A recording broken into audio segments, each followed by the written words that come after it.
पुढे काल आपण चिंतन केलं होतं ते अथर्व शीर्षाबद्दल आपण थोडंसं त्याच्यातल्या विशेषतः पहिल्या 6 श्लोकांबद्दल बोललो होतो. अथर्व शीर्षाचा जो पहिला भाग आहे त्याच्यामध्ये गणेशाचं मूळ स्वरूप जे निर्गुण निराकार ब्रह्ममय आहे त्याच्यानेच सुरुवात केलेली आहे. त्यामुळे ओम नमस्ते गणपतये त्वमेव प्रत्यक्षम ब्रह्ममसी. त्याच्यामध्ये मग ब्रह्माचं वर्णन कसं आहे, ते निर्गुण निराकार आहे पण तत्त्वमसी पण म्हटलं आहे, कारण आपल्या प्रत्येकाच्या हृदयात किंबहुना सर्वत्र हे परब्रह्म आहे आणि उत्पत्ती स्थिती आणि लय हे सगळं करणारा तूच आहेस. तू म्हणजे तो गणेश जो ब्रह्मरूप आहे अशा वर्णनाने सुरुवात केलेली आहे. त्यानंतर म्हटलं हेच चिरसत्य आणि हेच व्यावहारिक सत्य आहे, त्यामुळे ऋतम वचमी सत्यम वचमी. त्याच्यानंतर गणेशाचं आध्यात्मिक रूप हे पुढच्यामध्ये आपल्याला मांडलं आहे. त्याच्यामध्ये त्वम वाङ्मयस्त्वम चिन्मया, तू वाङ्मय आहेस, आनंदमय आहेस, सच्चिदानंदमय आहेस, ज्ञानमय आणि विज्ञानमय आहेस. अशा प्रकारे आध्यात्मिक स्वरूप तूच जगाचा निर्मिती करणार आहेस. त्यामुळे सर्वम जगदिदम तत्तो जायते, तुझ्यामधून जगाची निर्मिती होते आणि जे काही दृश्य जगत आपल्याला दिसतं ते कायम त्या ब्रह्मस्वरूपामध्ये परब्रह्मामध्ये गणेशामध्येच आहे आणि नंतर त्याचा लय झाल्यावर सुद्धा ते त्याच्यामध्येच मिसळून जाणार आहे असं वर्णन आहे. आणि पुढे असं म्हटलं आहे की जगामध्ये आपल्याला जे जे काही दिसतं ते सगळं जणू काही प्रतीक आहे, त्या परब्रह्माचं प्रतीक आहे. आणि नंतर नेहमी ब्रह्माचं वर्णन करताना नेतीने केलं जातं की हे नाही ते नाही ते नाही, कारण त्याचं वर्णन नाही करू शकत आपण. म्हणून इथे सुद्धा असं म्हटलं आहे की तू गुणातीत आहेस. त्यामुळे 3 प्रकारचे जे गुण आहेत सत्व रज तम आणि जे काही असतं या 3 गुणांपासून, पण त्याच्या पलीकडे गणेश आहेत किंवा देहाच्या पलीकडे आहेत, अवस्थांच्या पलीकडे आहेत. नेहमीचे 3 काल जे आपल्याला माहीत असतात त्या कालाच्या पलीकडे आहेत. आणि शरीराचा विचार केला तर मग मूलाधाराच्या ठिकाणी ते गणेश आहेत. हळूहळू आपण निर्गुण वर्णनाकडून सगुण वर्णनाकडे येतो आहे. त्यामुळे मग पुढचं वर्णन असं केलं आहे की 3 प्रकारची शक्ती तूच आहेस आणि योगी सतत तुझं चिंतन करत असतात. पुढे मग देव म्हटल्यावर देवाची जी रूपं आपल्या डोळ्यापुढे येतात त्याच्यामध्ये ब्रह्मा विष्णू महेश. त्यामुळे तूच ब्रह्मा विष्णू महेश आहेस. वेदकाळामध्ये इंद्र आणि अग्नी स्वरूपात देवाचं वंदन करत, त्यामुळे मग इंद्र आणि अग्नी तू आहेस. किंवा निसर्गात पाहायचं तर सूर्य आणि चंद्र तू आहेस. थोडक्यात म्हणजे सर्व काही तूच आहेस. अशा प्रकारे ब्रह्मभूर्भुवस्वरोम म्हणजे भूलोक भुवरलोक आणि सुवरलोक किंवा स्वर्गलोक हे सर्व काही तूच आहेस. इथपर्यंत आपण काल चर्चा केली होती. त्याच्यापासून पुढच्या 6 श्लोक झाले होते. 7 पासूनच्या चर्चा आज आपण पुढची करूया. त्याच्यामध्ये असं म्हटलं आहे की गणाधीम, आता व्यक्त रूपामध्ये जो गणेश आहे तो ग या अक्षरात आहे आणि गम हा त्याचा बीज मंत्र आहे. त्यामुळे तो कसा आला एक आपण लक्षात घेतलं पाहिजे की आज देवनागरीतला ग कसा लिहितात तो आपल्याला माहिती आहे, पण मुळात आधी ध्वनी आले आणि त्याच्यानंतर हजारो वर्षांनी अक्षरं आली. आज आपण सगळे देवनागरी लिपी ही सुद्धा काही हजार वर्ष वापरतोय, पण त्याच्यापूर्वी ब्राह्मी लिपी होती. त्यामुळे जर मोहिंजोदडो हराप्पा ही जी सगळी सिंधू सरस्वती संस्कृतीचं उत्खनन झालं तिथे काही ना लिपीत काही ना काही लिहिलेलं मिळालं. ती कुठली आहे ते कोणाला कळत नव्हतं आणि अर्थात पाश्चात्यांना त्याला भारतापासून तोडायचं होतं. त्यामुळे त्यांनी सिंधू संस्कृती आणि आपली वैदिक संस्कृती वेगळी असं वगैरे म्हटलं. पण आता जे खूप संशोधन झालं आहे त्याच्यातून हे लक्षात आलं आहे की ती सिंधू नसून सिंधू आणि सरस्वतीची संस्कृती आहे आणि सरस्वतीचं खूप सारं वर्णन आपल्या वेदांमध्ये आहे. त्यामुळे वेदकाळ आणि त्याच काळातली ती सिंधू सरस्वती संस्कृती आहे आणि ती कोणी नष्ट वगैरे केली नाही, कोणी हल्ला नाही केला, कोणी आर्य बाहेरून आले किंवा इथल्या लोकांनी त्यांना मारलं किंवा त्यांनी इथल्यांना मारलं असं काही कुठलेही अवशेष तिथे नाही आहेत. पण दुष्काळ पडल्यामुळे हजारो वर्षांचा हळूहळू लोक तिथून दूर निघून गेले. त्या काळातली जी लिपी तिथे दिसते ती आपल्याला ब्राह्मी लिपीमध्ये दिसतं. त्यापूर्वी कदाचित त्याहूनही थोडीशी जुन्या काळातली लिपी असेल, त्याची सुधारणा करत प्रगत करत आज आपल्याला देवनागरी लिपी मिळालेली आहे. पण त्याही पूर्वी, सगळ्या लिपी येण्याच्याही पूर्वी ध्वनी स्वरूपामध्ये भाषा होती. तिथपासून हे गणेशाचं वर्णन आहे. त्यामुळे मग कसं ते गणेश ज्यावेळी प्रकट झाले तसे तर निर्गुण निराकार आहेत, पण त्यांचं प्रकट रूप काय आहे तर मग गणाधीम पूर्वमुच्चार्य. त्यामुळे गण जो आहे तो म्हणजे ग, पाय मोडका ग असं म्हणूया, त्याचा आधी उच्चार करा. वर्णाधीम तदनंतरम, आणि त्यामुळे ग पूर्ण झाला आणि मग त्याच्यावरती अनुस्वार. त्यामुळे गणाधीम पूर्वमुच्चार्य वर्णाधीम तदनंतरम अनुस्वार परतरहा अर्धींदुलसितम, म्हणजे त्याच्यावर असा अर्धा चंद्र आणि त्याच्यावर एक तारा, अशा प्रकारचं गणेशाचं तारेण रुद्धम असं गणेशाचं प्रकट रूप. म्हणून एतत्तव मनुस्वरूपम. तसं तर हे सगळी मानस रूप आहेत, पण हे त्याचं प्रकट रूप आहे. ही सगळी गणेश विद्या आपल्याला सांगतायत. आज जसं आपण ओमचं ध्यान केलं, म्हणजे आपल्या ग्रंथामध्ये नुसतं सांगत नाही, त्याचा अनुभव घेण्यासाठी काय कराल तर ती ही गणेश विद्या आपल्याला दिली आहे. पुन्हा एकदा तेच सांगितलं आहे की गकार आहे त्यातला तो पूर्वरूप आहे. काल आपण पाहिलं होतं की वेगवेगळ्या दिशांमधून गणेश आणि आपलं रक्षण करावं, त्याच्यामध्ये आधी मागे आणि मग पुढे, म्हणजे भौतिकदृष्ट्यासुद्धा मागून जास्त धोका, पुढून कमी धोका, आणि मानसिकदृष्ट्या देखील जो गतकाळ गेला आहे त्यातल्या आठवणींचा धोका जास्त, म्हणजे त्यातल्या अनावश्यक गोष्टी आपल्या मनात येऊन आपलं मन भरकटतं, किंवा पुढे जाऊनसुद्धा अनावश्यक मनोरथ केल्यामुळे भरकटतं. त्यामुळे असं म्हणतायत की गकार पूर्वरूपम, ते जे पूर्वरूप आहे जणू काही गकार आहे. अकारो मध्यम रूपम, इथलं जे रूप आहे ते अकार आहे, आणि वरचा जो अनुस्वार आहे तो अंत्यरूप आहे किंवा पुढच्या काळातला आहे. आणि बिंदूर उत्तर रूपम, त्यामुळे त्याच्या पुढचं जे आहे, ज्या आपल्याला ऐहिकाच्या पलीकडे जायचं आहे, ते जे रूप आहे ते शेवटी बिंदू रूप आहे. त्यामुळे ग ग म्हणजे पाय तुटका ग अ, हे दोन्ही मिळून तो ग होतो. त्याच्यावरती तो चंद्र, त्याच्यावर बिंदू, असं मिळून पूर्ण ते गंग असा ज्याचा आपण उच्चार करू शकतो, असं हे गंगचं रूप आहे.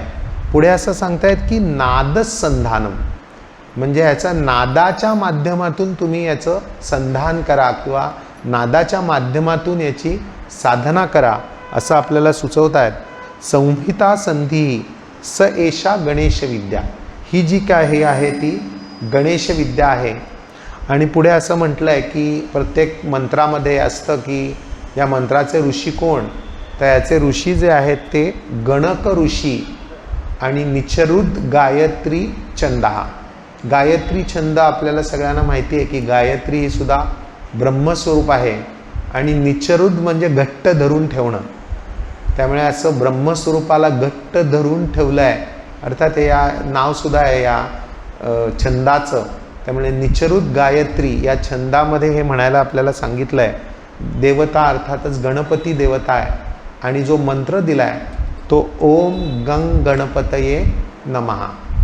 पुन्हा एकदा मी म्हटलं तसं की मग हे पुन्हा पुन्हा तेच तेच का सांगतात, तर तसं तर निर्गुण निराकार आहे, पण आपल्याला तिथपर्यंत नाही पोचता येणार ना, म्हणून मग त्याचं एक रूप सांगितलं ओम. पण ओम हे सुद्धा स्थूल आणि सूक्ष्माच्या अगदी जस्ट थोडंसंच व्यक्त आहे, मग थोडं आणखीन स्थूल म्हणून मग ओम गंग गणपतये नमः. अशा प्रकारे नादाचं संधान हे आपल्याला 7व्या श्लोकात सांगितलं आहे, आणि मग पुढे आणखीन स्थूल रूप वर्णन केलं आहे. पण मला वाटतं तोपर्यंत आपण नादस्तंदानसुद्धा 3 वेळा करूया.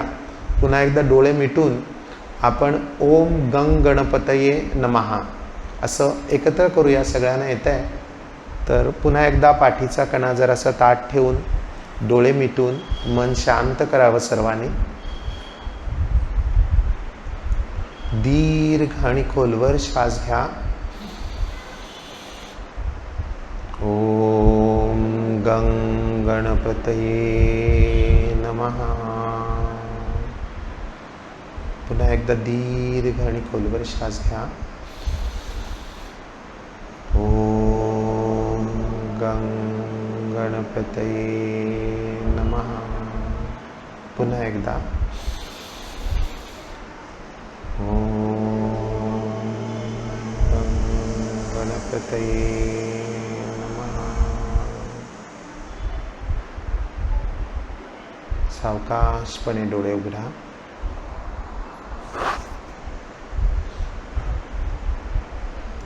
मला वाटतं सगळ्यांनी नादसंधान काय आहे, आपण अख्खा अथर्वशीर्ष म्हणताना जरा भरभर म्हणतो, पण स्वतंत्रपणे जर आपण हा ओम गंग गणपतये नमःचा जप केला तर खऱ्या अर्थाने आपल्याला या गणेश विद्येचा लाभ होणार आहे.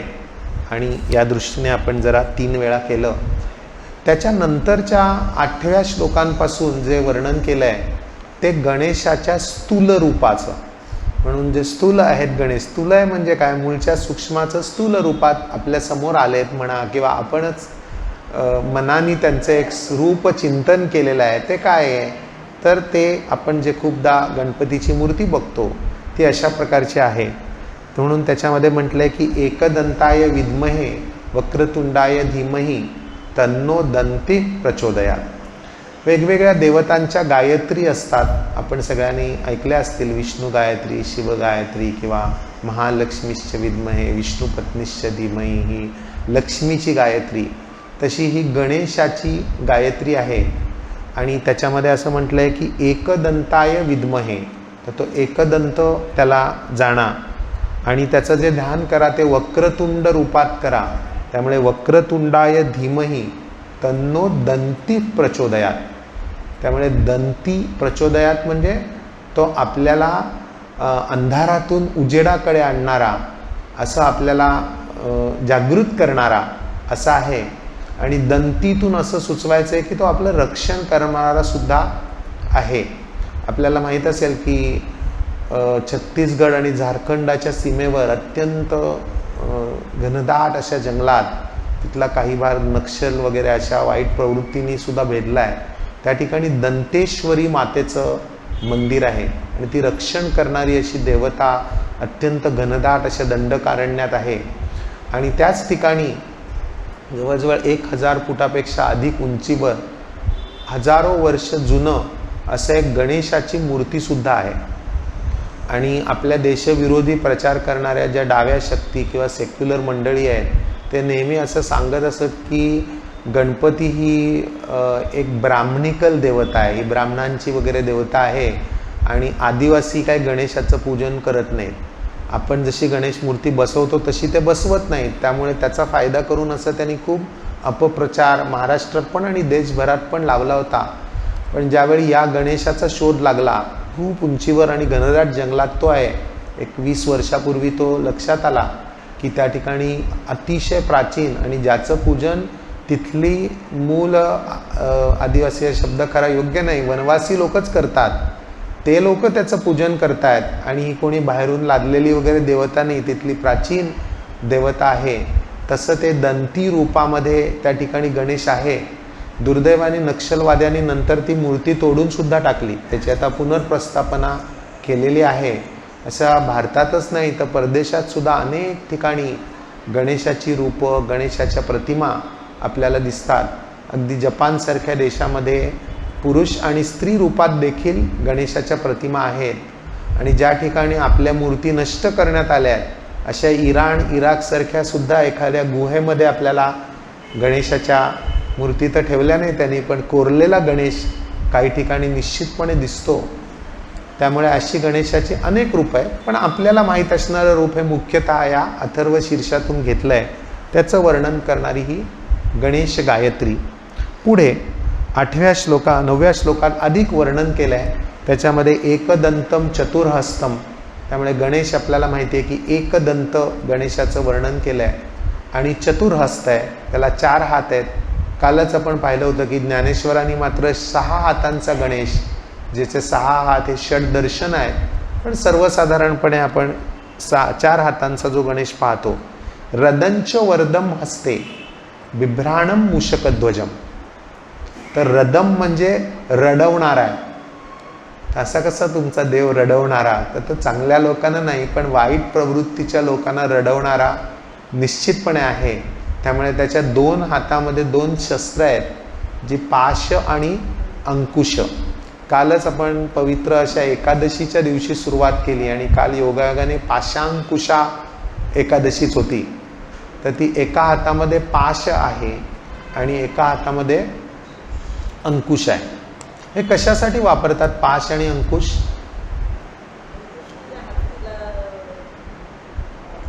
बरोबर, अंकुश, पाश.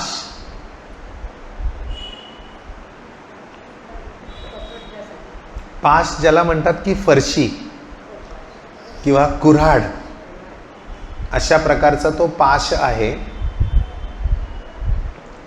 असं म्हणतात की हे प्रतीक याचं आहे की मायेचं बंधन जे आहे ते गोड गोड बोलून तुटत नाही, ते पाशाने तोडावं लागतं.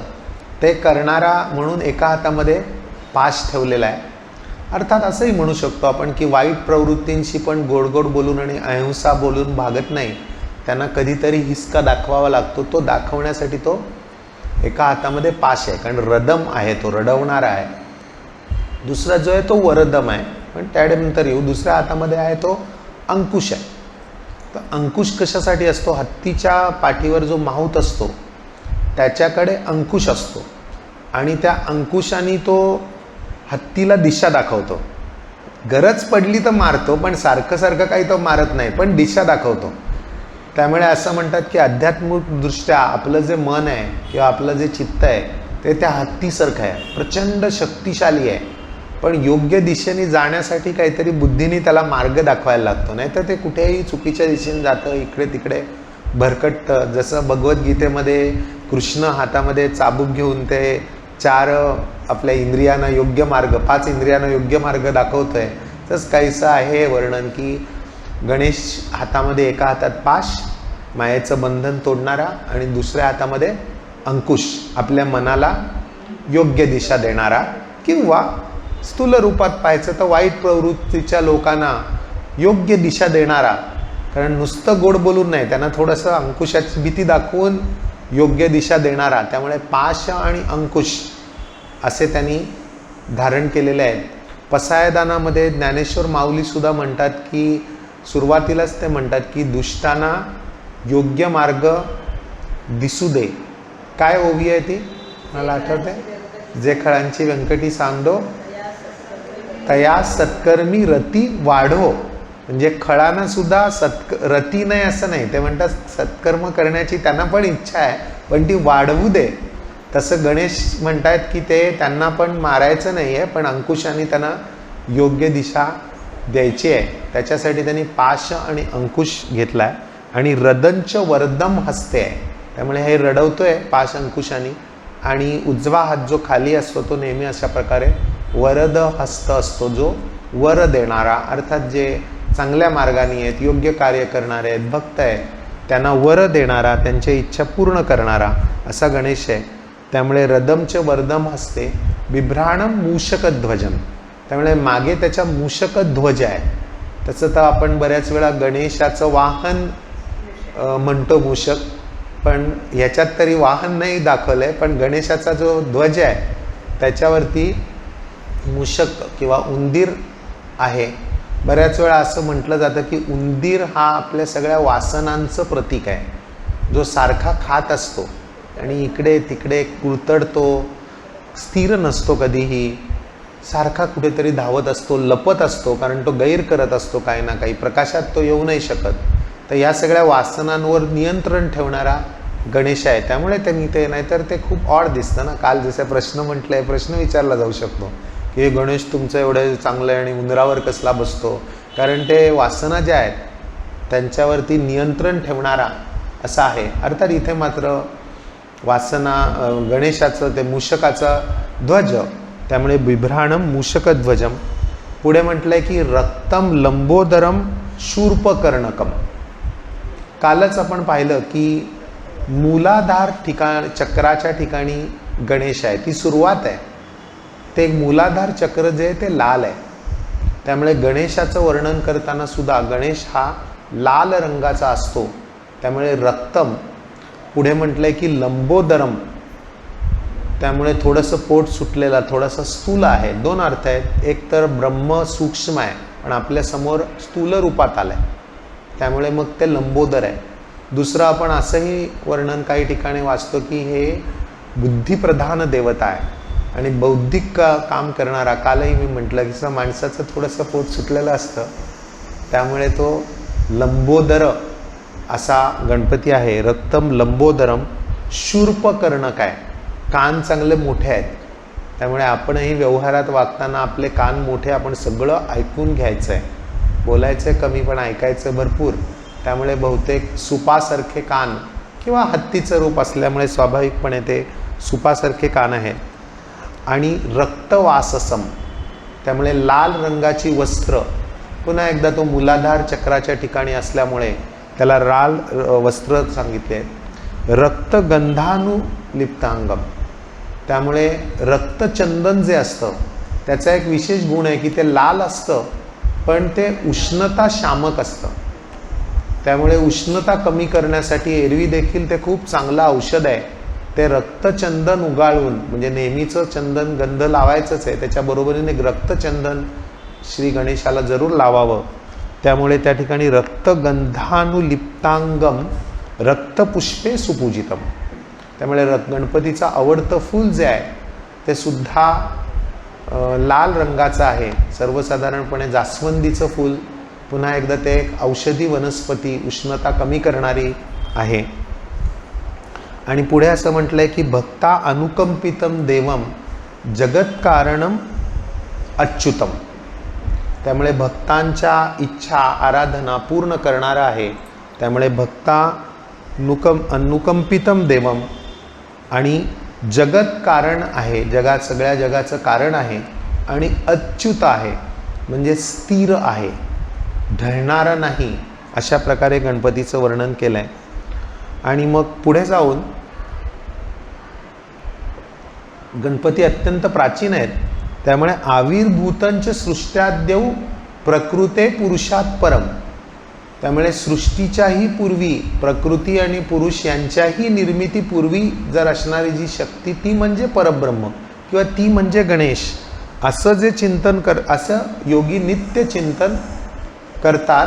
तो योगीनाम वराह, म्हणजे योग्यांमध्येही श्रेष्ठ योगी अशा प्रकारे या गणेशाचं चिंतन करत असतात. आणि एवम ध्यायती म्हटलं आहे. त्यामुळे आपल्या सगळ्यांना सुचवलं आहे की अशा प्रकारे आपण ध्यान केलं पाहिजे परब्रह्माचं किंवा गणेशाचं. थेट परब्रह्माचं ध्यान करणं कठीण आहे. त्यामुळे मग कुठल्या सगुण रूपाचं कराल तर ओमचं करा. ओमपेक्षा थोडं स्थूल रूप गम, त्याहीपेक्षा थोडं स्थूल गंग गणपतये, त्याहीपेक्षा स्थूल आत्ता जे वर्णन केलं की 4 हस्तांचा आणि लाल वस्त्रातला जो गणेश आहे त्यांचं ध्यान करा. आणि ते जो करेल, नित्य करेल, स्थिर मनाने करेल, तो योगी योग्यांमध्येही श्रेष्ठ आहे. अशा प्रकारे मी आधी म्हटलं तसं अगदी आपल्याला निर्गुण निराकारापासून सुरुवात केली या अथर्व शीर्षामध्ये. नंतर थोडं स्थूल, थोडं स्थूल, थोडं स्थूल, नंतर हे सगुण रूपाचं वर्णन. आता पुन्हा ते आपल्याला निर्गुणाकडे नेतं. म्हणून तसं ध्यान करणारे योगी हे श्रेष्ठ आहेत. आणखीनही एक त्याला अंग असतं की सर्वसाधारणपणे सांख्य योगामध्ये प्रकृती आणि पुरुष यांच्या मिलनातून सगळं जग आपल्याला जे दिसतं ते निर्माण झालेलं आहे, ऐहिक जग. त्यामुळे त्या प्रकृती आणि पुरुष यांचेही ते पर आहेत, अशा प्रकारचे पलीकडचे आहेत, असं या गणेशाचं किंवा परब्रह्माचं वर्णन आहे. सर्वसाधारणपणे प्रकृती पुरुष हे आपण शिव आणि पार्वती यांचं, हे त्यांचं पुढचं स्थूल रूप हे शिव पार्वती असं आपण सर्वसाधारणपणे मानत असतो.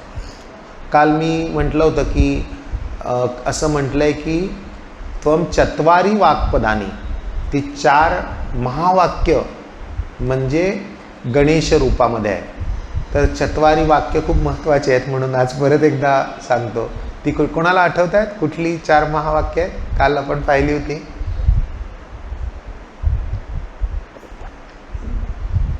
आठवत आहे कोणाला? एक आहे प्रज्ञानम ब्रह्म, की ब्रह्म आहे ते ज्ञानरूप आहे. आत्ता बघा लँड रोवर जो चंद्रावर सोडला आहे त्यालाही प्रज्ञान असं आपल्या संस्कृतीतनं नाव दिलं आहे. कारण जाणणारं जे आहे, ज्ञान आहे ते ब्रह्म आहे. त्यामुळे प्रज्ञानम ब्रह्म. पुढे येतं अयम आत्मा ब्रह्म, की ज्ञानरूप आहे पण कुठेतरी बाहेर नाही, आपला आत्मा हेच ब्रह्म आहे. आणि असं गुरु सांगतात. आणि शिष्याला असं थोडा गोंधळ आहे शिष्य, त्यामुळे तिसरं महावाक्य आहे तत्त्वमसी, की तूच ते आहेस. आणि हे 3 शिष्य गुरुनी सांगितल्यावर मग शिष्य स्वतःहून म्हणतात अहम ब्रह्मास्मी. अर्थात त्या पातळीवर पोचल्यावर त्यांना अनुभूती होते की मी स्वतःच ब्रह्म आहे. त्यामुळे पहिले 3 आहे ते तू रूपात आहे, की तू कसा आहेस सांगितलं आहे. आणि अहम ब्रह्मास्मीमध्ये स्वतः त्यांनी म्हटलं आहे अनुभूती झाल्यावर की मी ब्रह्म आहे म्हणून. अशी ही 4 महावाक्य आहेत. त्यामुळे इथे पुन्हा एकदा अशा प्रकारे ब्रह्माचं ध्यान आपल्याला करायला सांगितलं आहे. आता शेवटच्या 10व्या भागामध्ये असं म्हटलं आहे की पुन्हा एकदा गणेशाचं थोडं वर्णन केलं आहे की नमो व्रातपतये. वेगवेगळ्या प्रकारची व्रतं आपल्याला धर्माने सांगितली आहेत. कारण नुसतं ज्ञान ऐकून उपयोग नाही आहे, आपल्याला आचरणात पण आणायचं आहे. त्यामुळे असे अनेक व्रतं करणारे असे हे व्रात किंवा असे भक्तगण आहेत, त्यांचा पती म्हणून व्रातपती. त्यामुळे नमो व्रातपतये, नंतर नमो गणपतये, सर्वसामान्यांचा एक लीडर असं म्हणू शकतो, किंवा गणांचा अनेकांचा तो अधिपती आहे, त्यामुळे गणपतये. प्रमथपतये, इथे पुन्हा एकदा प्रमथ म्हणजे पुढे जाणारा, अग्रेसर असणारा. त्यामुळे आपल्याला असंही सुचवलं आहे की एखादी गोष्ट चुकीची दिसली तर आपल्याला त्यांना नावं ठेवत बसायचं नाही, ती सुधारण्यासाठी आपल्याला पुढे जायचं आहे. किंवा गणेश असं करणार आहे असं म्हणू शकतो, असा तो प्रमथपती आहे. नमस्ते अस्तु लंबोदराय, पुन्हा एकदा स्थूल रूपात आहे, त्यामुळे लंबोदराय. एकदंताय, विघ्ननाशने, विघ्नाचा नाश करणारा आहे. शिवसुताय. आता शेवटी कसं आहे, मग परत असं म्हटलं अरे गणपती आधी आहे, मग आता परत शिवसूत कशाला सांगितलं. तर मला वाटतं की शेवटी सगळेच देव ब्रह्मच आहेत. आपण नंतर बघूच जेव्हा आपण विष्णू किंवा शिवतत्वांचं चिंतन करू, सगळे देव ब्रह्मरूपीच आहेत. सुरुवात गणेशाने आपण केली होती, पण हे सगळं चक्रमय आहे. त्यामुळे ब्रह्मा विष्णू महेश, त्यामुळे शिव झाल्यावर पुन्हा शिवपुत्र गणेश, त्यामुळे तशा अर्थाने शिव म्हणून मग शिवसुताय. श्री वरदमूर्तये नमः. त्यामुळे वर देणारा, आपल्या सर्व प्रकारच्या इच्छा मनोकामना पूर्ण करणारा असा हा गणेश आहे. इथे आपण सर्वसाधारणपणे आपलं गणेश अथर्वशीर्ष संपलं आहे असं मानतो. हे 10 श्लोक गणेश अथर्वशीर्षाचे संपले. याच्यानंतर मग फलश्रुती आहे. फलश्रुती सांगताना सुरुवातीलाच सांगितलं आहे की या अथर्वशीर्षाचं आपण ध्यान केलं पाहिजे. त्यामुळे एतत् अथर्वशीर्षे यो धीते, जो कोणी या अथर्वशीर्षाचं, फलश्रुती म्हणजे आपल्याला माहिती आहे की हे केल्यावर काय होईल, हे केल्यावर काय होईल, याचं वर्णन आहे की कशा प्रकारे तुम्ही उपासना केली तर तुम्हाला काय लाभ मिळेल. सगळ्यात श्रेष्ठ उपासना आहे ती ध्यान करण्याची आहे. त्यामुळे या अथर्वशीर्षाचं जर तुम्ही ध्यान केलं त्यांनी मिळणारा लाभसुद्धा सर्वोच्च आहे की स ब्रह्मभूयाय कल्पते, म्हणजे तो प्रत्यक्ष ब्रह्मरूपच होऊन जाईल असं करणारी व्यक्ती. त्यामुळे एतद अथर्वशीर्षे यो धीते स ब्रह्मभूयाय कल्पते.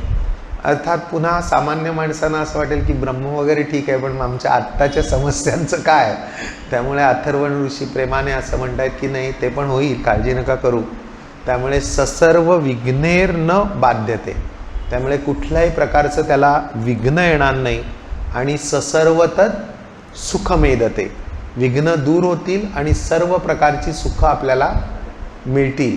कशाने, तर सुरुवातीला जे आलं आहे की अथर्व शीर्षाचं ध्यान केल्यामुळे हे तिन्ही लाभ आहेत. ब्रह्मस्वरूपही आपण होऊ, सगळी विघ्न हरतील, सर्व प्रकारची सुख मिळतील, आणि आपल्या हातून जर काही पापं घडली असतील तर त्यांचंही विमोचन झालं पाहिजे.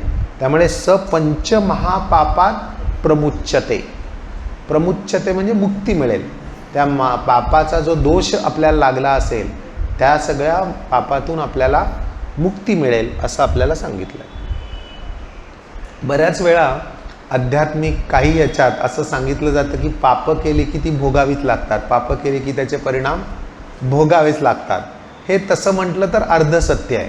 हे खरं आहे की ते भोगावे लागतात, पण हेही खरं आहे की आध्यात्मिक साधना करून आपण त्याच्यातून मोकळेसुद्धा होऊ शकतो. याच स्तोत्रात आणि इतरही अनेक श्लोकांमध्ये याचा उल्लेख येतो. ज्यांनी हरिपाठ ऐकला असेल ज्ञानेश्वरांचा, त्याच्यातही असं येतं की पापाचे कळप पळती पुढे. कारण एकदा तुम्ही हरिनाम घेतलं की पापाचे पळतील. हेच एवढ्याचसाठी सांगितलं की असं कोणी वाटायला नको आहे की अरे बापरे पाप झालं, आता मला त्याचं दोष आहे तो भोगावाच लागणार. हो, जर आपण काही आराधना केली नाही तर भोगावा लागणार त्याचे परिणाम, पण आपण आराधना करून ते टाळू पण शकतो. म्हणून ते कसे टाळावे यासाठी वेगवेगळी स्तोत्र, आराधना, उपासना. त्यातलंही सगळ्यात श्रेष्ठ म्हणजे या अथर्व शीर्षाचं किंवा थेट परब्रह्माचं ध्यान. अर्थात हे सांगायला सोपं पण करायला खूप कठीण, हेही ऋषीमुनी जाणतात. त्यामुळे ध्यान कराच, पण पुढच्या श्लोकांमध्ये त्यापेक्षा थोडं सोपं काय करता येईल तेही त्यांनी सांगितलं आहे. त्यामुळे पुढे असं म्हटलं आहे की सायम अधियानो दिवस कृतम पापम नाशयती. अगदी सगळा वेळ नाही करता आलं तर मग निदान सायंकाळच्या वेळी जर केलं तर दिवसभरामध्ये आपल्याकडून काही चुका होतील, पाप होतील, कोणाची निंदा होईल, कोणाबद्दल काही वाईट गोष्टी घडून जातील, ती सगळी पापं नाश होतात. म्हणून संध्याकाळी जरूर अध्ययन करावं. संध्याकाळी म्हणजे त्या काळात बहुतेक लोक संध्याकाळी झोपत असतील. आपण जेव्हा कधी झोपायला जाऊ त्या झोपण्यापूर्वी जर आपण त्याचं ध्यान केलं तर काल आपण पाहिलं की मन शांत करणारं म्हणजे अथर्व शीर्ष. तर आपलं मन शांत होऊन आपण झोपी जाऊ आणि आपली पुढची 7-8 तासाची झोप म्हणजे जणू काही एक ध्यानच होऊन जाईल. म्हणून झोपण्यापूर्वी हे जरूर करा. म्हणून पहिलाच उल्लेख केला आहे की सायम अधियानो दिवसकृतम पापम नाशयती, प्रातर अधियानो रात्रीकृतम पापम नाश. मग अर्थात आपल्याला जेवढा वेळ असेल तेवढा, अगदीच कमी वेळ आहे तर निदान सायंकाळी तरी करा. मग अधिक वेळ आहे तर प्रातःकाळी पुन्हा एकदा उठल्यावर करा. पुन्हा प्रातःकाळी उठणं अपेक्षित आहे. हल्ली बऱ्याच लोकांना ते कठीण जातं, जमतं, पण अपेक्षित तरी असं आहे की प्रातर अधियानो रात्रीकृतम पापम नाशयती. आता रात्री तर आम्ही झोपतो, मग आम्ही कसं पाप करणार? काल आपण चर्चा केली की स्वप्नावस्थेत पण आपल्याकडून पाप होतात, कारण विचार चालू आहे. आपण शरीर पण झोपत नाही, मन पण झोपत नाही, आपलं फक्त ज्ञातमत झोपतं आहे. त्यामुळे आपल्याकडून पाप होऊच शकतात, झालेली असू शकतात न कळत. म्हणून प्रातर अधियानो रात्रीकृतम पापम नाशयती, सायं प्रातः प्रयुंजानो अपापो भवती. म्हणून रात्री आणि सकाळी दोन्ही वेळा जर अध्ययन केलं तर आपण पापातून मुक्त होऊ, अपापी या अवस्थेमध्ये जाऊ. सर्वत्र धियानो अपविघ्नो भवती.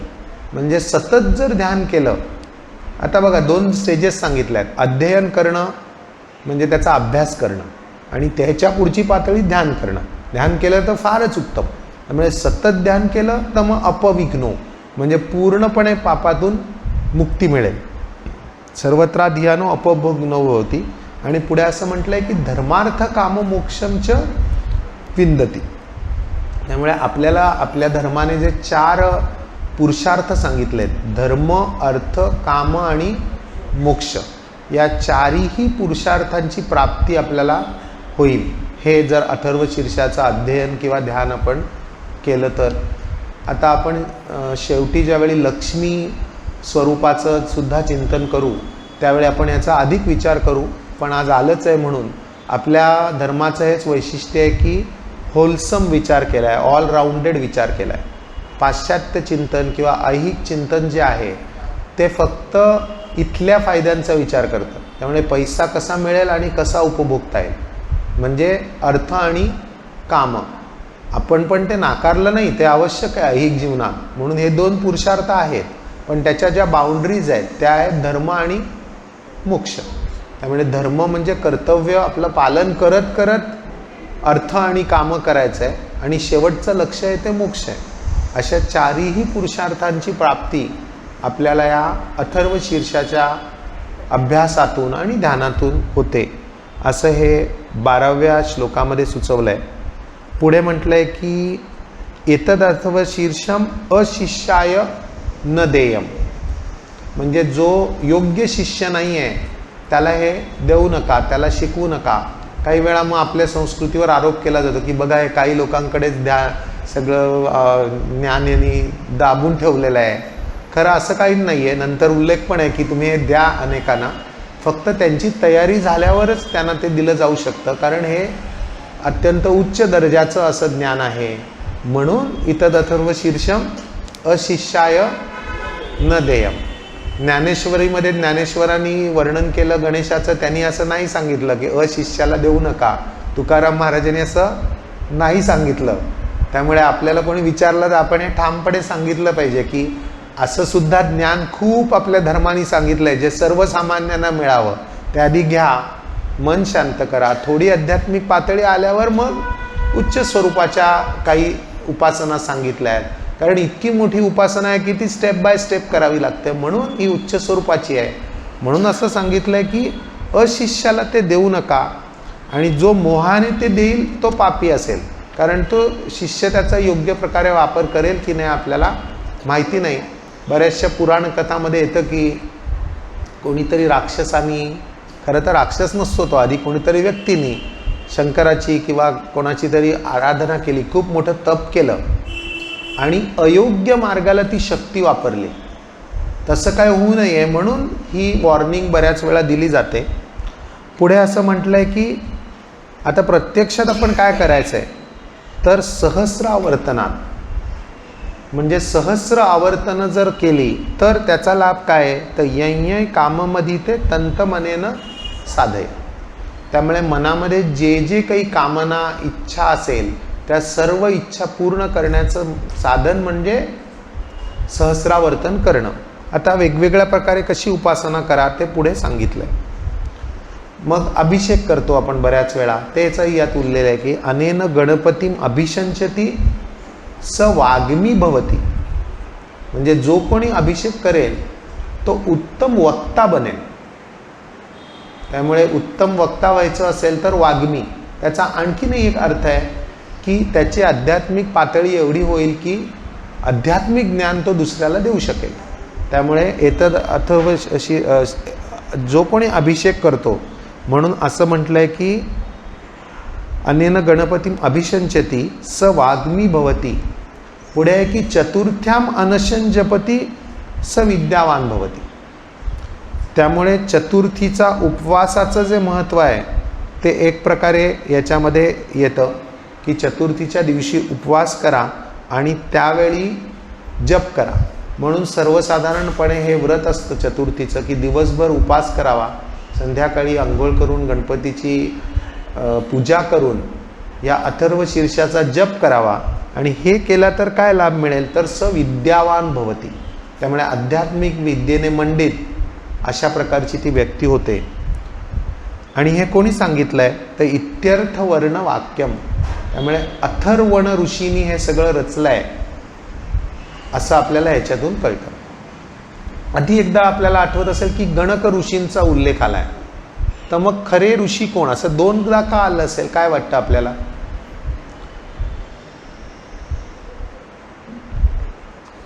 आणि एकदा म्हणतं गणक ऋषी, आता आलो अथर्वण ऋषी. मला वाटतं याचा अर्थ असं सांगताय,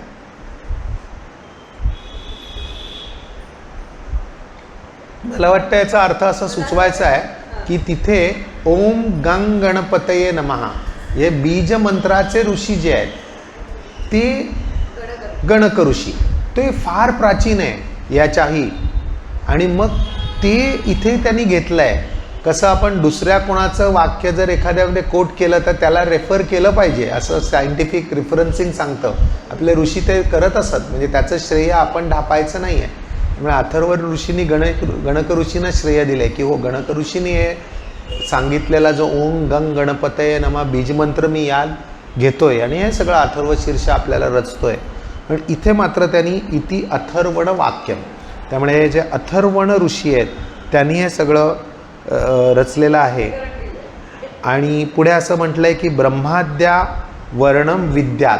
खरं तर आवरणम विद्यात असं आहे, म्हणजे ब्रह्मावर जे मायेचं आवरण आहे ते आध्यात्मिक विद्येने दूर होतं. आणि न बिभेती कदाचन येते, ते एकदा दूर झालं की कोणतीच भीती राहत नाही, कारण सगळंच परब्रह्म हे लक्षात येतं. त्यामुळे ह्याचा अभ्यास जो करतो, आधीचा रेफरन्स आहे की स वाग्मी भवती आणि चतुर्थीला जो अनशन जपून अभिषेक करतो, ध्यान करतो, त्याला काय काय मिळतं आहे, तर त्याला ते विद्यावान होतो. विद्यावान झाल्यामुळे ब्रह्मावरचं मायेचं आवरण दूर होतं आणि मग कोणतीही भीती राहत नाही, असं वर्णन केलेलं आहे. पुढे म्हटलं आहे की आणखीन सोपं थोडंसं, कारण ध्यान करा, आवरण, अभिषेक जरा सोपं आहे, जरा कठीण आहे, त्यापेक्षा सोपं मग काय करा, तर यो दुर्वांकुरैर यजती स वैश्रवणोपमो भवती. म्हणजे गणपतीवर जर दुर्वांकुर वाहिले किंवा खरं म्हणजे दुर्वांकुरांचं यजन केलं, म्हणजे यज्ञ केला दुर्वांकुरांनी, तर मग काय होतं, तर वैश्रवण म्हणजे कुबेराप्रमाणे होतो, म्हणजे प्रचंड धन त्याला मिळतं. त्यामुळे स वैश्रवणोपमो भवती यो लाजेर यजती. त्यामुळे लाजा होम जो म्हणतात, म्हणजे लाह्या जर अर्पण केल्या होमामध्ये, तर काय होतं, तसं यशोवान भवती स मेधावान भवती. म्हणजे यश आणि बुद्धी किंवा मेधा आपल्याला मिळते. यो मोदक सहस्रेण यजती. जो 1000 मोदकांनी यजन करेल, स वांछित फलम वाप्नोती. म्हणजे त्याला जी इच्छा असेल ते प्राप्त होते. यश साज्य समीरभित यजती. समीरभित म्हणजे अक्षता, स आज्य म्हणजे तुपासह अक्षता जर कोणी अर्पण केल्या, यश साज्य समीरभित यजती स सर्वम लभते स सर्वं लभते. त्याला सर्व काही मिळतं. थोडक्यात उपासनेचे वेगवेगळे मार्ग सांगितले. तसं म्हटलं तर या सगळ्या गोष्टींची गरज नाही. अगदी आधी काय सांगितलं, ध्यान करा. मग काय सांगितलं, नाही निदान अभ्यास तरी करा, त्याचा अध्ययन करा. अर्थात सगळ्या सामान्य माणसांना कदाचित ते जमणार नाही. मग हे थोडे सोपे मार्ग की तुम्ही दुर्वांकूर किंवा लाह्या किंवा अक्षदा हे तुम्ही यज्ञामध्ये समर्पित करा. अर्थात मिळणारं फळ पण वेगवेगळं आहे. हां, त्यांनी अगदी परब्रह्माचा लाभ होईल. यांनी हो, तुम्ही कुबेराप्रमाणे धन मिळेल किंवा तुमच्या सर्व इच्छा पूर्ण होतील. कारण सामान्य माणूस म्हणेल ब्रह्म वगैरे नाही, मला हे आत्ता माझी इच्छा आहे, काही पूर्ण होतील ते सांगा. त्यामुळे ऋषी सगळ्या लेव्हलचं सांगतात की नाही, ते केलं तर फारच उत्तम, पण नाही ते नाही केलं तर नाही, ते नाही जमत, काहीच करू नका असं नाही. मग निदान लाह्या करा, मोदक करून ते अर्पण करा. असे वेगवेगळे मार्ग, म्हणजे असे 4-5 मार्ग आपल्याला सांगितलेले आहेत. त्यामुळे इथे हा 15वा श्लोक संपतो. पुढे सांगितलं आहे की सगळ्या ज्ञानात श्रेष्ठ ज्ञान कोणतं, तर ज्ञानाचं दान. त्यामुळे पुन्हा एकदा सूक्ष्मातून स्थूलाकडे येतात, ज्यामध्ये मोदक वगैरे अर्पण करायला सांगतात, जे सगळ्यांना आवडतात आपल्याला. पुन्हा थोडंसं जरा कठीण सूक्ष्मातलं ज्ञान सांगतात. काय सांगतात की अष्टौ ब्राह्मणा सम्यक ग्राह्यत्वा सूर्यवर्चस्वी भवती. म्हणजे 8 ब्राह्मणांना जर सम्यक प्रकारे हे ज्ञान दिलं तर काय होईल, तर ज्ञान देणारे गुरु हे सूर्याप्रमाणे तेजस्वी असे होतील. त्यामुळे 8 ब्राह्मणांना योग्य प्रकारे, त्यामुळे दान द्यायला सांगितलं आहे विद्येचं, पण देताना आधी सांगितलेलं की अशिष्याला देऊ नका. त्यामुळे योग्य शिष्य आले, त्यांना खरोखरच ब्रह्म शिकण्याची इच्छा आहे, असे जे योग्य शिष्य आहेत, त्या योग्य शिष्यांना, कारण आपल्या ग्रंथांमध्ये ब्राह्मण हे काही जाती वगैरे अर्थी नसतो किंवा ते जन्माने नाही मिळत. त्यासाठी खूप मोठी उपासना करून खऱ्या अर्थाने ज्याला ब्रह्माचं काही शिकायचं आहे आणि तशी पात्रता आहे, अशा शिष्यांना जर दिलं, तो व्यक्ती सूर्यवर्चस्वी होईल. अर्थात त्यासाठी त्या गुरुची पात्रता केवढी असली पाहिजे बघा, की त्या ब्राह्मण शिष्य त्याच्याकडे शिकायला आले पाहिजेत. अशी पात्रता ज्याला झालेली आहे, अर्थात त्याच्या आधी खूप मोठी साधना त्या शिष्याने आणि गुरुनी दोघांनीही केली असेल, आणि मग त्यांना योग्य प्रकारे ते दिल्यावर ते गुरु जे असतील ते सूर्यवर्चस्वी होतील. आता परत सोपं सांगितलं आहे, त्यात सांगितले की सूर्यग्रहे, ग्रहे म्हणजे ग्रहणेचा अपभ्रंश आहे. त्यामुळे सूर्यग्रहण काळात महानद्याम, एखाद्या महान नदीच्या काठाशी, आता आपल्याला सांगितलं आहे की हा मंत्र सिद्ध मंत्र करण्यासाठी अनेक वेळा जप करा. मग तो कधी कराल, तर एक झालं सूर्यग्रहण आहे की सूर्यग्रहण काळात. सूर्यग्रहण आपल्याला माहिती फार क्वचित येतं, किंवा मोठ्या नदीच्या काठी. आता आपण तर ठाण्याला राहतो, कुठे जाणार मोठी नदी पाहायला, पण ऋषींनी सोपा मार्ग सांगितला आहे की प्रतिमा सन्निधो वा अजप्त्वा, की हे पहिलं दोन नाही जपलं तर किमान प्रतिमेच्या सन्निध, गणपतीची मूर्ती समोर ठेवून किंवा गणपतीची प्रतिमा समोर ठेवून तुम्ही केलं तरीसुद्धा तुम्हाला हाच लाभ मिळणार आहे. काय सांगितलं आहे तर अशा प्रकारे वा जप्त्वा, जर तुम्ही असा जप केला तर हा जप हा सिद्ध मंत्र या स्वरूपामध्ये होतो. अर्थात तो किती वेळा केल्यावर सिद्ध मंत्र होतो असं काही फर्म यात तरी सांगितलेलं नाही. मला वाटतं खरं जास्त महत्त्वाचं आहे की तुम्ही एकाग्रतेने किती वेळा करता, म्हणून मला वाटतं तेवढ्या वेळा आपण करावा. एकदाच करून एकाग्रता असेल तर ग्रेट, पण तेवढं जमणार नाही, म्हणून मग 11 वेळा करा, 21 वेळा करा, 121 वेळा करा. अर्थात खूप जास्त केला तर पुन्हा आपल्याला बसता येणार नाही, आपलं मन विचलित होईल. त्यामुळे मला वाटतं की आपल्या धर्माने मध्यम मार्ग सांगितला आहे, जितका वेळ आपलं चित्त एकाग्र होईल, कारण चित्त एकाग्र होणं खूप महत्त्वाचं आहे. अर्थात चित्त आणि मन विचित्र आहे, त्यामुळे ते इकडे तिकडे जातं पुन्हा परत येतं, इकडे तिकडे जातं पुन्हा परत येतं. त्यामुळे जेवढ्या अधिक वेळ आपण करू ती चांगलीच गोष्ट आहे. त्यामुळे इथे असं म्हटलं आहे की वा अजप्त्वा सिद्ध मंत्रो भवती. पुन्हा एकदा लाभ सांगितलेत. त्यामुळे महाविघ्नात प्रमुच्यते, म्हणजे मोठ्या विघ्नातून आपण मुक्त होतो, मोठ्या दोषातून मुक्त होतो. महादोषात प्रमुच्यते, महापापात प्रमुच्यते, मोठ्या पापातून मुक्त होतो. सर्वविद भवती, सर्वविद भवती. सर्वविद म्हणजे सर्व प्रकारचं ज्ञान त्या व्यक्तीला मिळतं, ती व्यक्ती विद्वान होते. त्यामुळे हे जे करणार आहे, आधी करणार आहे, म्हणजे ज्यांनी हे मंत्र सिद्ध केला आहे त्या व्यक्तीची विघ्न पाप दोष तर हरण होणारच आहेत आणि ती व्यक्ती विद्वान होणार आहे, आध्यात्मिक विद्येचा त्याला लाभ होणार आहे. पुढे असं म्हटलं आहे य एव वेद इत्युपनिषद. त्यामुळे हाच वेद आहे आणि हेच उपनिषदही आहे. त्यामुळे वेद म्हणजे काय, तर विशिष्ट हे 2 ग्रंथ म्हणजेच वेद असं काही नसतं. तर जे काही प्राचीन ज्ञान आहे ते वेद आहे आणि त्याचंच सार आहे ते आपल्याला उपनिषद रूपात आलं आहे. त्यामुळे हाच वेद आहे आणि हेच उपनिषद आहे असं आपल्याला पुढे सांगितलेलं आहे. त्याच्यानंतर मग शेवटी शांती मंत्र आहे, जो मला वाटतं सर्वसाधारणपणे आपल्या सगळ्यांना माहिती आहे. त्यामुळे अथर्व शीर्ष असं इथे जवळजवळ आपलं संपलं आहे. आणि आधी मी म्हटलं तसं अत्यंत श्रेष्ठ प्रकारचं, ज्याला ब्रह्मोपासना असं म्हणू शकतो, जी आपल्याला थेट ब्रह्मानंद किंवा त्या स्थितीपर्यंत नेऊ शकते, अशी अत्यंत उच्च स्वरूपाची अशी उपासना आहे. सगळ्यांना ती जमेलच नाही, म्हणून त्याच्यापेक्षा सोप्या उपासना म्हणजे गणपतीची आरती म्हणणं, जप करणं, ध्यान करणं, अशा करत करत करत मन शुद्ध होत होत होत आपण या अथर्व शीर्षासारख्या उपासनेकडे येऊ शकतो.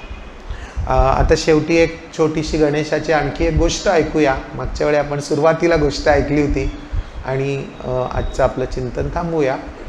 याच्यामध्ये काल आपण 2 गोष्टी ऐकल्या होत्या की एक तर पार्वती नंदन गणेशाची माहितीच आहे आणि महोत्कट रूपी गणेशाची. गणेश पुराणामध्ये पुष्कळ वेगवेगळ्या कथा असतात. आजच्या भाषेमध्ये सांगायचं तर केस स्टडीज ते मांडतात, कारण मूळ ज्ञान डायरेक्ट वाचून आपल्याला कळत नाही. मग उदाहरणं दिली जातात, या प्रसंगी असं केलं, या प्रसंगी असं घडलं होतं. त्याचा दरवेळीच अगदी शब्दशः अर्थ नसतो घ्यायचा. काही वेळा गोष्टी फक्त लहान मुलांना सांगितल्या जातात, म्हणजे ते फक्त शब्दशःच अर्थ घेतात. आपण सगळे ज्ञानी आहोत, पण आपल्याला त्याचा मूळ अर्थ समजून लोकांना पण सांगता आला पाहिजे, म्हणून मी हे सांगितलं. अशी एक कथा सांगतो. एक गणेश पुराणामधली एक कथा अशी आहे की काशी राजा जो असतो, त्या काळातला काशीचा जो राजा असतो, तो अत्यंत शूर असतो, अत्यंत हुशार असतो आणि तो राज्याची व्यवस्था उत्तम प्रकारे ठेवतो. राज्य खूप समृद्ध होतं, व्यापारामध्ये समृद्धी होते, अनेक चांगल्या प्रकारे उद्योगधंदे तिथे वाढतात. हळूहळू त्याला त्याचा खूप गर्व पण होतो आणि तो म्हणतो की देवाची वगैरे काय आवश्यकता आहे, मीच देव आहे, कारण मीच हे सगळं घडवतो. ज्याला आजच्या काळामध्ये सेक्युलरिझम आपण म्हणू शकतो की कसला देवनी काय काय करायचं, मी काम करतो म्हणून मी पैसे मिळवतो किंवा मी हे करतो म्हणून हे होतं, देवाचा काय संबंध. असं तो काशी राजा हळूहळू सांगायला लागतो आणि त्याच्यावरती पूर्ण 100% श्रद्धा बसते. त्यामुळे हळूहळू तो लोकांवर सक्ती पण करायला लागतो. आणि प्रत्यक्ष काशीमध्ये आज जसं काशी विश्वेश्वराचं मंदिर तोडलेलं आहे औरंगजेबाने, तसं त्या काळामध्ये तो काशी राजा काशी विश्वेश्वराचं मंदिर तोडून टाकतो. लोकांना सांगतो काशी विश्वेश्वर वगैरे काहीही नाही, हे काशी ही समृद्ध नगरी आहे, ही श्रेष्ठ नगरी आहे, ते आपल्या कर्मामुळे आहे. त्यामुळे हे आपण चांगलं काम करायचं, पण देवबीव काही नाही. तो सगळ्या मंदिरामधली उपासना बंद करून टाकतो. आपल्या वेगवेगळ्या धर्मामध्ये ज्या गोष्टी सांगितलेल्या असतात की स्तोत्र म्हणा, जप करा, मंत्र करा, दान करा, ते तो सांगतो हे सगळं बंद, कायद्याने बंद करतो. हे सगळं करणं अयोग्य आहे असं सांगून टाकतो लोकांना. आणि त्यामुळे सगळ्या उपासना बंद पडतात. अर्थातच सरकारची परवानगी नसल्यामुळे एकत्र येणं, आरत्या वगैरे या सगळ्या गोष्टी बंद पडून जातात. सगळे देव चिंतेत पडतात. देव म्हणजे मला वाटतं कसे चांगली लोक की ज्यांना असं वाटतं की सन्मार्गावर सगळी जनता चालली पाहिजे, ते चिंतेत पडतात की काय करायचं. बरं, एक लक्षात घ्या की हा काशी राजा अत्यंत हुशार आहे, अत्यंत कर्तबगार आहे. जे दुष्ट दानव असतात की जे लोकांना छळतात त्यापैकी हा नाही. 2 कॅटेगरी, एक सगळ्यांनाच छळतात, त्यांना देवरूप घेतात आणि मारतात, चांगली गोष्ट आहे, ते राक्षस आहेत, वाईटच आहेत. हा एक प्रकारचा राक्षसच आहे, पण हा फार बौद्धिक राक्षस आहे.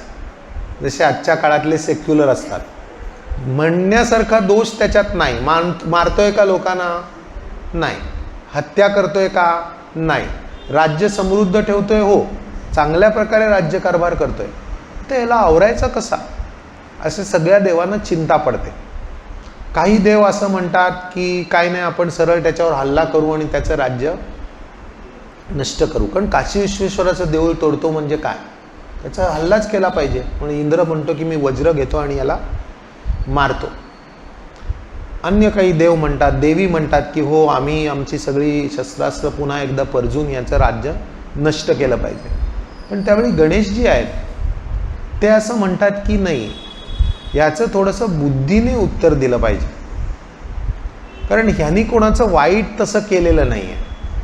त्यामुळे आपण त्यावर हल्ला केला तर प्रजेमध्ये असा मेसेज जाईल की देवांचं होत नाही म्हणून देव येऊन इकडे हत्या युद्धबिद्ध करतात. त्यामुळे ते योग्य नाही. पण सन्मार्गावर तर आणला पाहिजे. कारण आत्ता आपण बघितलं तसं 4 पुरुषार्थ आहे, धर्म, अर्थ, काम आणि मोक्ष. फक्त काही अर्थ आणि काम म्हणजे आनंद नव्हे. त्यामुळे तिथली प्रजा काही आनंदात नसते, सुखी असते का? हो. ज्याला हल्ली म्हणतात ना की वेलफेअर स्टेट आहे, बेसिक नेसेसिटीज मिळतात का? तो हो, मिळतात. अन्न बिन्न सगळ्यांना अन्न, वस्त्र, चांगलं घर वगैरे मिळतं. तेच पुरेसं आहे का? तर नाही. अर्थात तर नाही हे देवानं वाटत असतं, पण काशीराजाला वाटत नसतं. काशीराजा म्हणतो हे काय नाही, याची काही गरज नाही. पण देव असा विचार करतात की अध्यात्म मार्गावर प्रगती कशी होणार. बरं, काशी हे काही फक्त काशीपुरतं नाही, सगळ्या हिंदू धर्मियांना प्रेरणा देणारं स्थान आहे. तिथेच जर काशी विश्वेश्वराची आराधना बंद पडली तर सगळ्या ठिकाणचा धर्म अयोग्य मार्गावर चालला आहे, बाकी ठिकाणचे लोक पण बिघडत चालले आहेत. त्यामुळे याच्यावर उपाय शोधायलाच पाहिजे. मग गणेशजी असं म्हणतात की मी माझ्या पद्धतीने बघतो, तुम्ही आत्ता तरी शस्त्रांचा वापर करू नका. मग गणपती जातो तिथे आणि राज्यामध्ये प्रवेश नसतो बाहेरच्या लोकांना. जर तुम्ही सश्रद्ध असाल तर राज्यामध्ये प्रवेश नाही, फक्त अधार्मिक लोकांना प्रवेश. त्यामुळे गणपती बाहेर बसतात, प्रवेशद्वाराच्या बाहेर तिथे ते ध्यान करत बसतात. काही बोलत नाहीत कोणाला, ध्यान करत बसतात. त्यांना माहीत असतं. त्याप्रमाणे जाणारे येणारे प्रांतस्थ कोणी बसलेत ऋषीमुनीसारखे त्याला नमस्कार करतात. पोरं वगैरे बाहेर खेळायला जातात, ती बाहेर जातात तेव्हा ते त्यांना नमस्कार करतात. मानवी स्वभाव असतो, कोणीतरी बसला आहे तर त्याच्याकडे काहीतरी मागायचं. त्यामुळे लोक त्यांच्याकडे काही ना काही मागतात की बाबा मला हा प्रॉब्लेम आहे, तू सोडव. गणपती अविलंब त्यांचा प्रश्न सोडवतात. आणि हळूहळू ती कीर्ती काही महिन्यातच, हळूहळू म्हणजे अगदी वर्षानुवर्षात नाही, काही महिन्यातच ती ती कीर्ती काशीमध्ये पसरते. लोकांना काय आपल्या प्रश्नांची उत्तर हवी असतात. कोणाला ऐहिक प्रश्न असतात, कोणाला मानसिक प्रश्न असतात, कोणाची बायकोशी भांडण, कोणाशी काय चालू असतात समस्या. त्या समस्या घेऊन लोक हळूहळू या गणेश असं ते नाव नाही सांगत, कोणीतरी बाहेर तपस्वी आहेत, ते काही जास्त बोलत नाही पण ते आपल्याला उपाय सुचवतात. त्यांच्याकडे लोक हळूहळू जायला लागतात. एक दिवशी काय होतं, प्रत्यक्ष काशी राजाची मुलगी आजारी पडते. अर्थातच तो बुद्धिवादी असतो, तो कशाला देव करेल. तो उत्तमातले उत्तम वैद्य किंवा डॉक्टर्स मागवतो, वेगवेगळे उपचार केले जातात, पण मुलगी काही केल्या बरी होत नाही. एक दिवशी काशीराजाची राणी त्याला भीत सुचवते की बरी होत नाही आहे, एक तपस्वी बाहेर आहेत, त्यांना आपण बोलवलं तर बघूया, प्रयत्न करून तर बघूया, कारण मुलीचे प्राण जायची वेळ आली, कितीतरी उपचार झाले, काहीच होत नाही. राजा म्हणतो नाही नाही, हे काय मूर्खपणा आहे, हे बुद्धिवादी लोकांप्रमाणे, की असं असतं का कधी, आपण बेस्ट औषधं देतोय, चांगले डॉक्टर मागवले, दुसरा काही इलाज नाही याच्याशिवाय. पण राणी म्हणते की नाही, यांनी होतंय का, किती महिने चालू आहे ते उपचार, शेवटी आपल्या मुलीचा प्राण जायची वेळ आलेली आहे, त्यामुळे आणायचं. आता अगदी नाईलाज झाल्यावर राजा परवानगी देतो की ते कोणी जे तपस्वी आहेत त्यांना आणा. अर्थातच जातात राजदूत सांगायला की बोलवायला की गणपतीला की तुम्हाला बोलवलेलं आहे, राजमहालामधून तुम्हाला खास निमंत्रण आलं आहे. गणेश निरोप पाठवतात, इथे असा बोर्ड आहे दरवाजावर की अधार्मिक लोकांना प्रवेश नाही. मी तर धार्मिक आहे, मी काय अधार्मिक होऊन येणार नाही, मी आहे तसा येणार आणि मी तिथे येऊन पाहिजे तसा वागणार. महाराजांना विचारून या, त्यांची परवानगी असली तरच मी यायला तयार आहे. आता काय महाराज हतबल झालेत, त्यामुळे महाराज जे परवानगी आहे तसं परवानगी आहे सगळं करायला. या, तुम्हाला अत्यंत प्रेमाने बोलवलं आहे, तुम्ही लगेच या. घाई असते त्यांना, त्यामुळे ते रथ वगैरे असा सगळा सजवून धजवून पाठवतात आणि दूत विनंती करतात की या रथातून या, राजाचे हे म्हणून येणार आहेत तुम्ही पाहुणे म्हणून. तर गणेशजी म्हणतात की नाही, मी राजाच्या रथाबितामध्ये काही बसणार नाही, मी चालत येणार, पाहिजे तर माझ्या पुढून तुम्ही रथ चालवा. त्यामुळे ती मोठी मिरवणूक, पुढे हत्ती, राजाचा रथ बीत आणि मागून गणपती चालत. अशा मिरवणुकांची सवय नसते, किंबहुना बंदीच असते ना धार्मिक मिरवणुकांवर, त्यामुळे लोकांची धूम गर्दी जमते.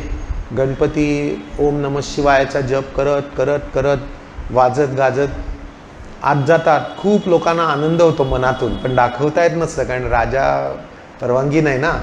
पण लोक बघायला येतात, कारण आता राजाने परवानगी दिल्यामुळे बघायला यायला तर काही हरकत नाही. हळूहळू ती मिरवणूक पोचते. राजा सांगत असतो मंत्र्यांना आणि बायकोला वगैरे, तपस्वी वगैरे काही नसतं, इथे आल्यावर बघ कसं लगेच तो राजा, तुझं कोण तपस्वी आहे तो कसा पागळतो की नाही, बघा तुम्ही त्याला. त्यामुळे तो उत्तमातल्या उत्तम स्त्रिया नृत्य करत असतात, उत्तमातली उत्तम वस्त्र अर्पण केली जातात, अन्न दिलं जातं, असं सगळं जसं सत्कार केला पाहिजे राजाने तसा केला जातो. गणपती म्हणतात मी यातलं काहीही घेणार नाही, राजाचे उतली वस्त्र मी घेणार नाही, राजाचे ते जेवणार नाही, काही मला काम काय ते सांगा, बाकी मला वेळ नाही. अर्थात राणीला पण घाई असते, त्यामुळे ती सांगते की बुवा मुलीला बरं नाही आहे, तुम्ही हे करा. ते लगेच एक तीर्थ बनवून देतात, सांगतात की हे तीर्थ तुम्ही घ्या आणि 8-15 दिवस लागतील उपचाराला.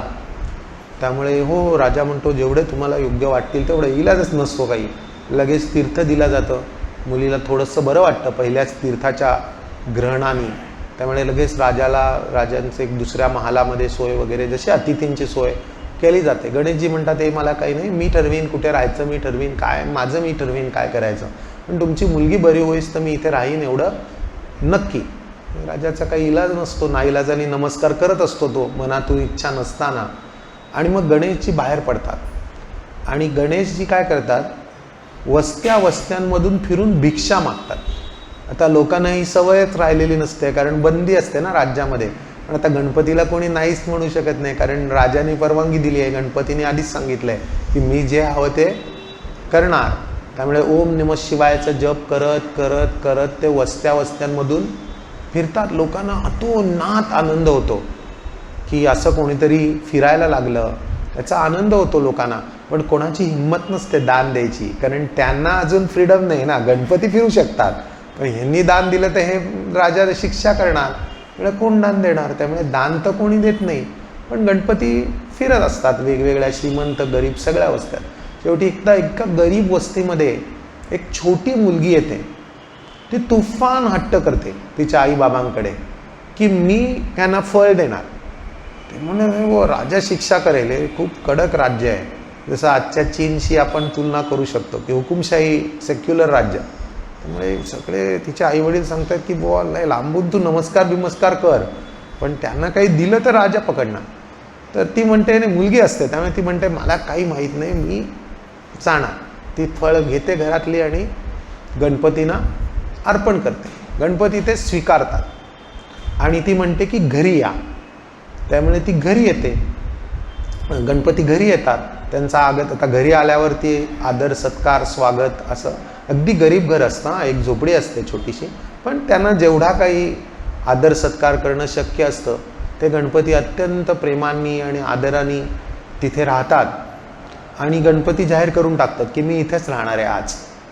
मग आजूबाजूची वस्तीतली लोक गणेशाच्या, आता लोकांची पण भीड थोडी चेपायला लागते की राजा मारेल ती काही भीती. आता लोक यांच्या घरात आले तर आपण दर्शनाला तर जाऊ, असं जातात. आणि 8 दिवस असं गणपती वेगवेगळ्या घरांमधून, आणि अर्थात जे जातात त्यांना चांगला आशीर्वाद देऊन त्यांचं अत्यंत भलं गणपती करत असतात. फक्त ऐहिक नाही, आध्यात्मिकसुद्धा.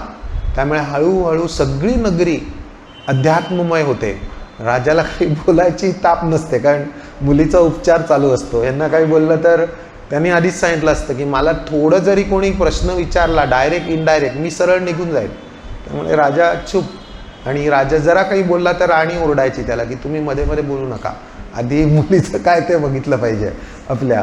आणि हळूहळू मुलीची तब्येत अगदी पूर्ण ती खडखडीत होते 8व्या दिवशी. आणि आता मात्र राजाचे डोळे उघडतात. एकतर मुलीचं काय झालं तो बघत असतो, दुसरं राजा आधी मी सांगितलं त्याप्रमाणे हुशार असतो तो, त्याचे हेर सगळीकडे असतात. त्यामुळे त्याला माहीत नाही असं नाही, त्याला माहिती असतं की प्रजे कसं बदलते आहे. त्याला हेही रिपोर्टिंग येत असतं की लोक आनंदित आहेत.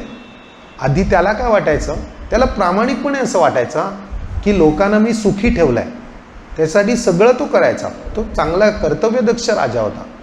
पण ज्यावेळी गणेशजींनी आध्यात्मिक आनंद दिला लोकांना, त्यावेळी राजाला पण हळूहळू, एका दिवसात नाही पण हळूहळू त्याला ते रिपोर्ट येत होते हेरांकडून की लोक आता खूप जास्त आनंदी आहे. कारण आपण त्यांना अन्न वस्त्र घर तर देत होतो, पण त्यांना खरा आनंद जो अध्यात्माचा आहे तो नव्हता मिळत. त्यांचं जीवन ठीक चाललं होतं, खूप आनंद नाही, पण आता ते एकदम आनंदी आहे. त्यामुळे मग 8व्या दिवशी राजा त्यांना म्हणतो की माझी सगळी चूक झाली, मी मंदिर तोडलं, मी सगळं लोकांना खऱ्या आनंदापासून वंचित केलं, माझी चूक झाली. का तो मनापासून पाया पडतो. आधी तो आपल्या आलेत म्हणून त्यांना नमस्कार करत असतो. आणि आता तो म्हणतो की आता तरी तुम्ही माझ्या घरी राहा, आता हे सश्रद्धाचं घर आहे. तरी गणेशजी म्हणतात की नाही, मी राहणार ते सामान्य लोकांकडेच राहणार. आणि राजा म्हणतो आता मला तुमची मिरवणूक काढायची, आता तर तुम्ही रथामध्ये बसा. गणपती म्हणतात नाही, मी रथात नाही बसणार, ही काशी नगरी ही शिवाची नगरी आहे. त्यामुळे पालखी काढायची तर ती शंकराची पालखी काढायची आहे. ती काढू देत असशील तर तू काढ, आणि तू आणि मी सेवक म्हणून पुढे चालायचं. त्यामुळे मग राजा स्वतः पालखी वाहत शंकराची पालखी वाहतो. अर्थात लोकांना आता कळतं की आपल्यावरची बंधनं आता संपली. त्यामुळे लोक अत्यानंदाने त्याच्यात सामील होतात. आणि पुन्हा एकदा काशी ही धर्मनगरी म्हणून पुन्हा येते.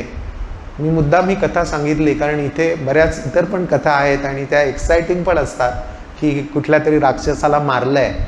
पण इथे असं आपल्या लक्षात येतं की आध्यात्मिक बलाच्या बळावर त्यांनी मनपरिवर्तन केलं आहे. ना कुठली हत्या केली, ना काही केलं. त्यामुळे मला वाटतं की गणेशाने जसं केलं आहे ती करण्याची जबाबदारी आपल्यातले प्रत्येक धार्मिक व्यक्तीची आहे. हीच लोक सेक्युलर आहेत, ते असे आहेत, तसे आहेत, ते तसे आहेतच, पण त्यांना बदलण्याची ताकद आहे ती आध्यात्मिक लोकात आहे. अर्थात तेवढी आध्यात्मिक क्षमताही आपल्याला मिळवावी लागेल त्याच वेळी आपल्याला प्रकाश पसरवण्याचं काम करावं लागेल. तर गणेशजींच्या काळामध्ये त्यांनी बाहेर बसवून लोकांना दिलं. आजच्या काळामध्ये आपल्याकडे मोबाईल आहे, आपल्याकडे सोशल मीडिया आहे. त्यामुळे मला वाटतं धार्मिक लोकांनी हे म्हणून चालणार नाही की मी मंदिरात येऊन उपासना वगैरे करतो आणि मग मला काय समाजाचं माहीत नाही, आपोआप समाजाचं होईल ते होईल. नाही, आपल्याला धर्मामध्ये हे पण सांगितलं आहे की तुम्ही पालन पण करा आणि तुम्ही धर्माचा प्रचार आणि प्रसार पण करा. आपल्या बघा प्रत्येक स्तोत्र किंवा काही उपासना असते, शेवटी त्याच्यात असतं की 21 दिवस हे व्रत करा आणि 21व्या दिवशी ही पोथी काय सुवासिनींना बोलवा, अमुक लोकांना बोलवा आणि त्यांना द्या. काय म्हणजे काय सुचवायचं आहे की अर्थात आधी तुम्ही लाभ घ्या, कारण तुम्हाला विश्वास नसेल तर लोकांना तुम्ही द्या असं नाही आहे. तुम्ही विश्वास पूर्ण तुमचा बसेल त्यावेळी तुम्ही तितक्याच खात्रीने, तितक्याच श्रद्धेने आणि तितक्याच आग्रहाने लोकांपर्यंत तो धर्म पोचवण्याची सुद्धा आपली जबाबदारी आहे. आणि हे पूर्ण इंटलेक्च्युअल काम गणपतीने केलं आहे. कुठलंही शस्त्र नाही, काही नाही, जसं आजच्या काळामध्ये करणं अपेक्षित आहे. म्हणून मला वाटलं ही कथा अधिक आपल्याला योग्य आहे. आपली वेळ जवळजवळ संपली आहे म्हणून मी थांबतो. पण 1-2-4 मिनटं कोणाला काही प्रश्न असले तर घ्यायला आवडेल.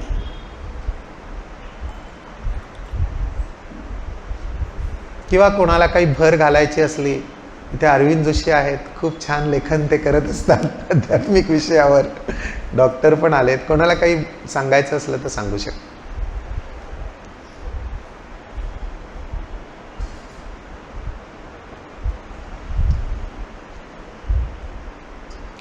ठीक आहे, 1-2-3-4 मिनटं आहेत, त्यामुळे ओम गंग गणपतये 3 वेळा करूया आणि मग आपण थांबूया. पुन्हा एकदा सगळ्यांनी डोळे मिटावे. मी आता काही सूचना देत नाही, पूर्ण श्वास घेऊन 3 वेळा आपण म्हणूया.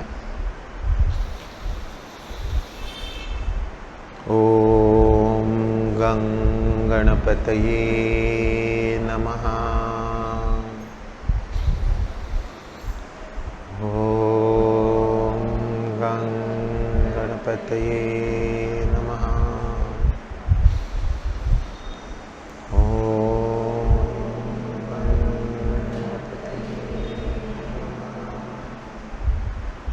ओम शांति शांति शांति. सर्व श्रोत्यांना पुन्हा एकदा वंदन. उद्या आपण विष्णू तत्व किंवा रामतत्व आणि त्याच्याच मध्ये नंतर आपण श्रीराम जन्मभूमीबद्दल, आता मंदिर बनतं आहे असं आपण उद्याचे पुढचे 2 दिवस करणार आहोत. धन्यवाद.